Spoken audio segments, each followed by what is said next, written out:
One of the things I always like to cite is something that I learned in Communications 101, which is that you never change people's minds with data, right? And what you have to understand is when you're trying to kind of get people to see the world differently, to kind of behave differently in the world, the way you do that is with stories, right?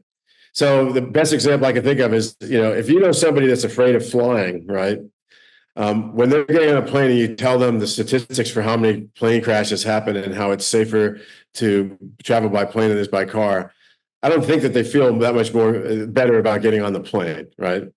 And what you need to do is find ways to kind of create empathy pathways where people kind of understand that you understand what they're feeling, and then allow them to express what they're feeling. And in some ways, it's therapeutic for them to be able to then, having expressed it, they can kind of air out the challenges they're facing, and then you can maybe meet that with kind of a story that's based more on kind of feeling and empathy, right?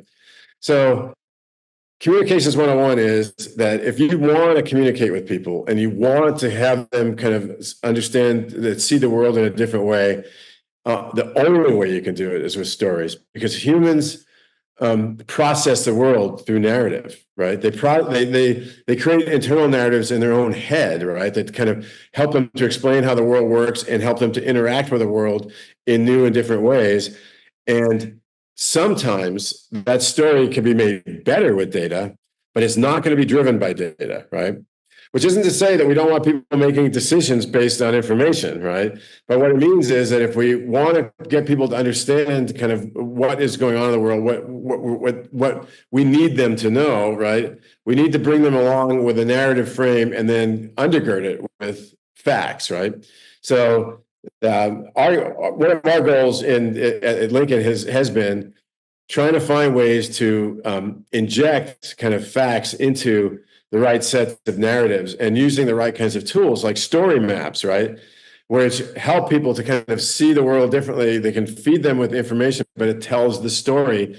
And people remember stories. They don't remember the 7 facts you give them. They remember the stories.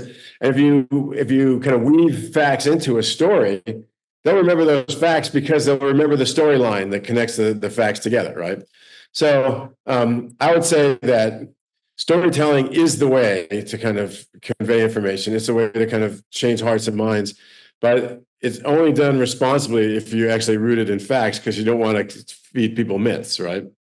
And you don't want to feed people lies. And unfortunately, that happens a lot, right? So we want to make sure that that is not the way we go. So as disciplined storytellers, what we need to do is understand that we pack the facts in a narrative frame, and that's how people will kind of that's how they will resonate with people in their lived experience, right?